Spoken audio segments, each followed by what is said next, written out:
Do you find yourself tensing up when you're about to speak in a Zoom meeting in front of a group?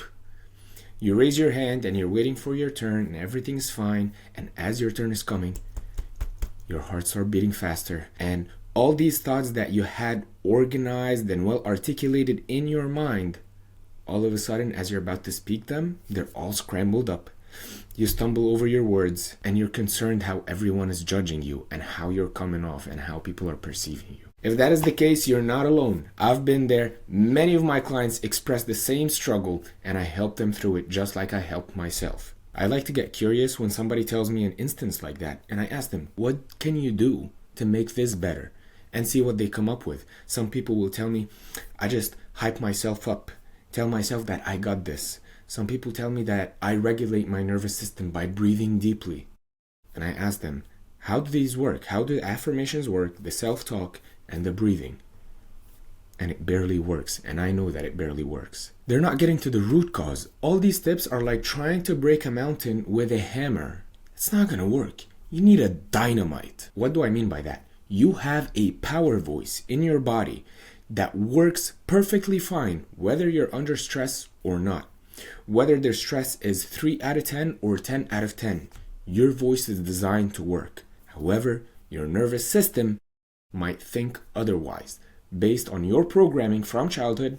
And especially, I haven't mentioned this much in my videos, but when COVID started and people isolated and they stopped using their voice and sitting in fear and anxiety, people developed a lot of tension in their voice. Why am I pointing to my chest when I'm talking about the voice?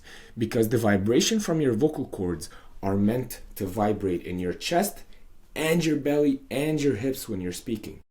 However, when we develop tightness in these areas, we lose the resonance. Just like a guitar has the sound box, we have this sound box to amplify the voice, to amplify the sound from our body. And that is exactly what happens as you start to raise your hand to speak up in the Zoom meeting. Tension starts to come on. Before you raise your hand, the tension was not there yet.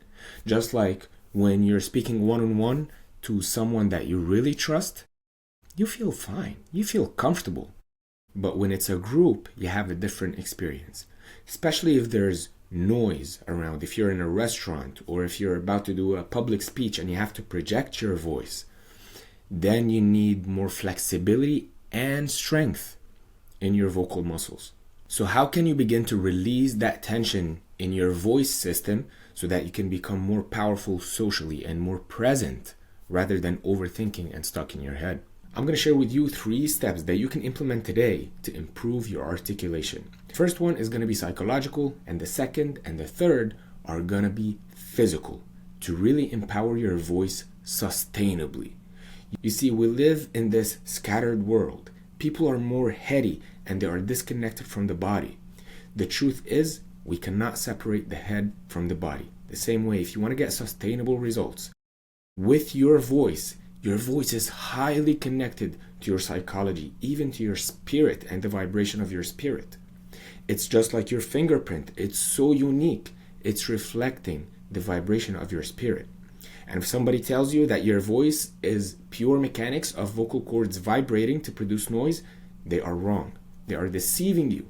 Your voice is so deep and so profound in expressing who you are. If you're actually committed to opening up your voice and speaking with confidence for life, I created a free mini course for you, link in the description. Join it to learn the specific exercises to release the tension from your voice, physically and psychologically. The first step is psychological healing. It's very important to understand that this tension is rooted psychologically and it's manifested physically. To solve it, you need to work on both physical vocal exercises and psychological healing and upgrading of the programming. Now, I have tried a plethora of psychological healing methodologies, and one of the most effective that helped me release different aspects of my voice was inner child healing. In other words, reparenting. Going into a deeper state, tuning into the body, and noticing the tension that's in the voice, and then examining that tension. It's going to sound a little bit illogical, and that is perfectly fine because your logical mind cannot solve psychological problems. You have to use your unconscious mind, your illogical, non-linear mind to solve psychological problems. Now, if you're just starting this kind of work and you have tension all over your body, you're not going to necessarily see the contrast. You're not going to notice that there is tension in your voice. That doesn't mean it's not there. It means that you're just beginning to tune into your body.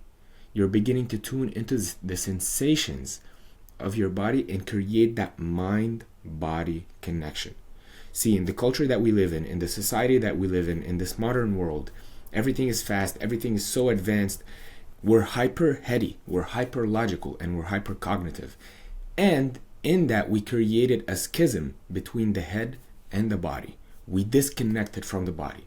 There are so many people I meet, especially high performers, that tell me, I don't feel anything in my body. My body is just numb. You may think that's a good thing, but if your body is numb, your body's not alive. The opposite of numb is alive. You don't want to be numb in your body. You want to be alive in your body. You want to be sensitive in your body. You want to engage with what's going on in your body. Your body is a check engine light to what's happening in your life, to what's happening in your spirit. You can't just rely on your head all the time. To live a sustainable, well-balanced life, you need to rely on your body and your mind together in integration, not in a state of schism. Now, I want you to put yourself in your imagination in that situation, in the Zoom meeting when you wanted to speak up, but the articulation that you thought you had went out the window. And I want you to notice what happened in your throat and your chest, and tune into any tension that might have taken place. Tune into that tension once you find it and sit with it. It's all about presence now. You're not going to solve it intellectually.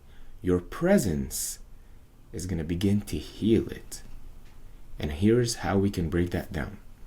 Notice if it has a color. And if you're not getting an answer, if it had a color, what would it be? Black, white, blue, greenish black, orangey, burnt color? If it had a texture, does it have a texture?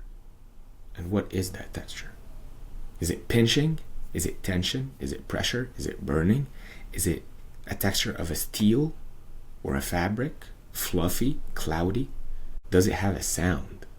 Is it trying to communicate something to you? And how intense is it? 0 to 10, 10 being most intense. And then ask if that is a younger part. Is that a younger you that needs reparenting?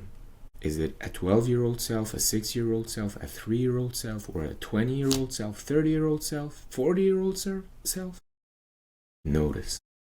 And if none, that's totally fine. Just stay with the tension. No judgment, no running away, no resisting. Presence.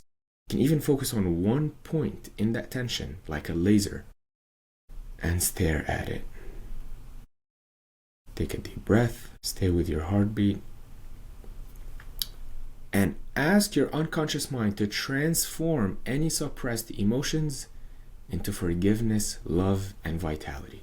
Do that several times. One more. Ask your unconscious mind to transform any suppressed emotions to love, healing, and vitality. One more. Ask your unconscious mind to transform any suppressed emotions, any faulty programming, any negative thoughts that are disempowering you, to empowering thoughts, to healing emotions, healing sensations, and a vibrant voice that is steady and reliable. Take a breath, stretch out, move around, move your body, and then notice, is that intensity increased or decreased or stayed the same?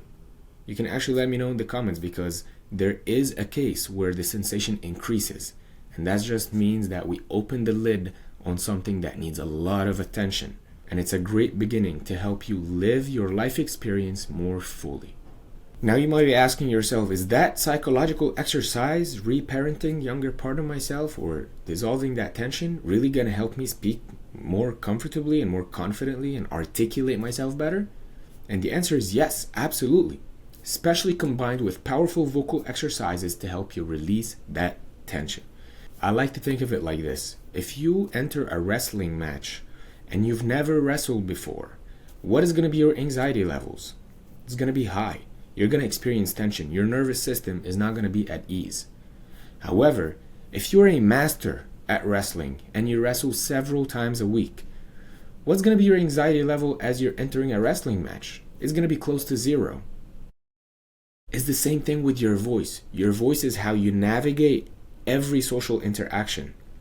And the more reliable and practiced your voice is, even when it's a quote-unquote stressful situation, you're not going to feel the stress. You're not going to feel the anxiety or the increased heart rate because your voice is reliable. You have the skill. The second step is physical vocal exercise. In my experience, having struggled with a speech impediment the majority of my life, what improved my speech the most was doing vocal exercises. But not any vocal exercises. Deep vocal exercises that remove stagnated tension that we've been accumulating since childhood. What does that mean? As human beings, we have a nervous system. This nervous system wants to protect us. And whenever we're in a situation where we don't feel too safe, it tightens our voice. It stifles our expression. And when we do these vocal exercises, it begins to release the tension and reprogram the nervous system that it's actually safe to speak up. Now let's do a simple vocal exercise. I want you to say, good morning. Good morning. Notice where you feel the vibration from your voice. For me, good morning. I'm feeling it in my throat and it's radiating into my body, into the chest and the belly and the solar plexus. I'm going to give it a score of 7.7 right now. Now we're going to do a little humming exercise. I want you to hum and relax your whole body. And allow your body to open lower. Feel the gravity from the hum. And imagine there's a pipe in your spine. And that pipe, you don't want it to be bent. And that humming, it's almost like you're unclogging that pipe. And notice where the tension is and direct the vibration where the tension is. I'm feeling the tension right here. So that is the part that I'm trying to unclog with the vibration. Take a breath. Now let's test it. Good morning. Good morning. I'm going to give it 8.1. So from 7.7 I think I said, now it's 8.1. So it's a little bit higher, only from a 1-minute exercise. That is a very powerful way. Those vibrations are treasures. Every vibration from the hum is releasing tension from your voice. You're releasing the tension physically, and also you're releasing suppressed emotions. You may notice flashbacks from the past of things that come up as you're doing these exercises. That's totally normal. It's important to go at your own pace and to feel supported in the process. And if you ask any questions in the promise, I'll be more than happy to get back to you. Third step is hydration. Years ago, before I discovered that I had a speech impediment and before I began this journey of diving deep into the voice and speech, I started to notice that some days I would struggle so much to speak. I would even have difficulty saying good morning to my coworkers. And the moment I remember to drink water and I chug a bunch of water, I realize my voice opens up, my articulation improves, and I even have different tonalities and life and vibrancy in my voice. That is because the vocal cords love to be hydrated. That's why every morning I make sure to drink at least a liter of water. That way I make sure that my voice is ready for any meetings, videos, or conversations that I'm gonna have. The point is, when you're trying to speak up authentically in a meeting with presence, it's not that you're inarticulate, it's that you've been wrongly programmed to tense up. If you don't overcome that tension and that pressure profoundly at a deep level, you're going to be stuck implementing band-aid surface solutions that don't really work and actually increase the frustration. But once you utilize these sustainable solutions, you speak more authentically with presence and confidence. If you found great value in this video, I really encourage you to watch this next one over here to learn more practical tips that you can implement daily to open up your voice and articulate with confidence. If you think you have a blocked throat chakra, cannot project your voice, or cannot express yourself through your voice spontaneously and truly,